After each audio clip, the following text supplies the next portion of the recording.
ناظرین کی خدمت میں سلام و آداب۔ آپ دیکھ رہے ہیں وائس آف لداخ۔ آج جمعہ مئی کے 8 اور ذی القعدہ کے 20 تاریخ ہے۔ آج کی تازہ ترین خبروں کے ساتھ میں ہوں آپ کا میزبان سید ہاشم رضوی۔ ناظرین سے گزارش ہے کہ تازہ ترین خبروں اور حالات و واقعات سے باخبر رہنے کے لیے ہمارے چینل کو سبسکرائب کریں اور خبریں آخر تک ضرور دیکھیں۔ آپ دیکھ رہے ہیں آپ کا پسندیدہ news channel voice of Ladakh.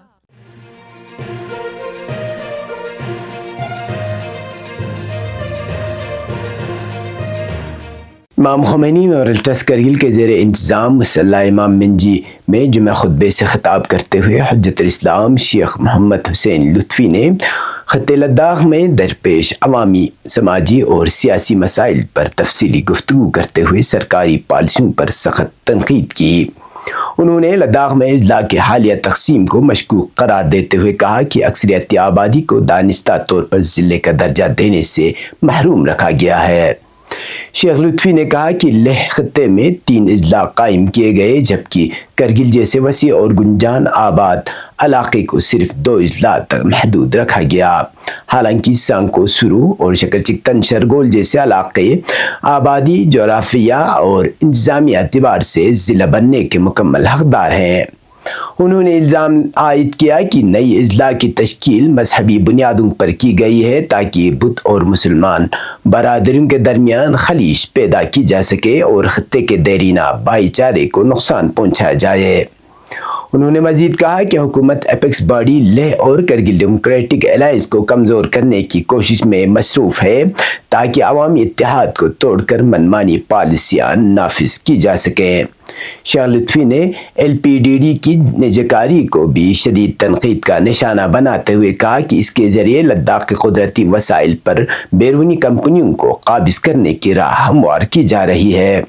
انہوں نے زور دیا کہ جب تک لداخ کو ریاست کا درجہ اور آئین کے چھٹے شیڈول میں شامل نہیں کیا جاتا، نئے اضلاع کا قیام عوام کے ساتھ دھوکہ ہے۔ انہوں نے عوام سے اپیل کی کہ وہ اتحاد و یکجہتی کا مظاہرہ کرتے ہوئے کیڈیا اور ایپیکس باڈی کو مضبوط کریں۔ اپنے خطاب میں شیخ لطفی نے اسرائیلی مصنوعات کی مکمل بائیکاٹ کی اپیل دہراتے ہوئے کہا کہ محض نعروں سے ذمہ داریاں پوری نہیں ہوتی بلکہ عملی اقدامات کی ضرورت ہے۔ انہوں نے ہل کونسل کرگل میں اقتدار کی منتقلی میں تاخیر پر بھی تشویش ظاہر کی اور عوامی نمائندوں کی خاموشی پر تنقید کرتے ہوئے اس مسئلے کو جلد حل کرنے کا مطالبہ کیا۔ دوسری جانب جمعیت العلماء اثنا عشریہ کرگل کے زیر اہتمام منعقدہ جمعہ خطبے میں حجت الاسلام شیخ ابراہیم خلیلی نے شام میں حضرت زینب سلام اللہ علیہ کے روزہ مبارک میں نماز جماعت ادا کرنے والے ایک عالم دین کی حالیہ شہادت پر گہرے رنج و غم کا اظہار کرتے ہوئے اس دہشت گردانہ حملے کی شدید مذمت کی۔ شیخ خلیلی نے نیشنل ہائی وے 301 کی خستہ حالی، خصوصاً منجی سے فرون تک سڑک کی بدحالی پر شدید برہمی ظاہر کرتے ہوئے اسے متعلقہ حکام کی ناکامی قرار دیا۔ انہوں نے کہا کہ سڑک کی خراب حالت کے باعث مریضوں، طلباء اور عام مسافروں کو شدید مشکلات کا سامنا ہے، جبکہ گرد و غبار نے مقامی آبادی کی زندگی اجیرن بنا دی ہے۔ انہوں نے اعلان کیا کہ مقامی رضاکار نوجوان اپنی مدد آپ کے تحت منجی سے فرون تک سڑک کے گڑھوں کو بھرنے کے لیے عملی اقدامات کریں گے۔ اس سلسلے میں 15 رضاکاروں پر مشتمل ٹیم جمعہ نماز کے فوراً بعد کام کا آغاز کرے گی۔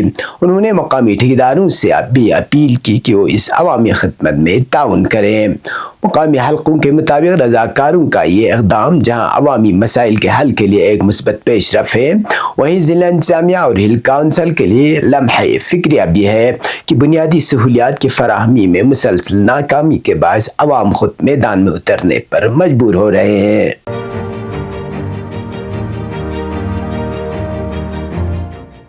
Central board of secondary education CBSE کی جانب سے 10ویں جماعت کے سیکنڈ بورڈ امتحان رواں ماہ کے تیسرے ہفتے سے شروع کیے جا رہے ہیں۔ اس سلسلے میں بورڈ نے امیدواروں کو اپنے ایڈمٹ کارڈ ڈاؤن لوڈ کرنے کی ہدایت جاری کی ہے۔ ذرائع کے مطابق CBSE کی جانب سے ان طلباء کے لیے سیکنڈ بورڈ امتحانات کا انعقاد کیا جا رہا ہے جو سالانہ امتحانات میں ناکام ہوئے یا بعض مضامین میں کامیابی حاصل نہیں کر سکے تھے۔ یہ امتحانات رواں ماہ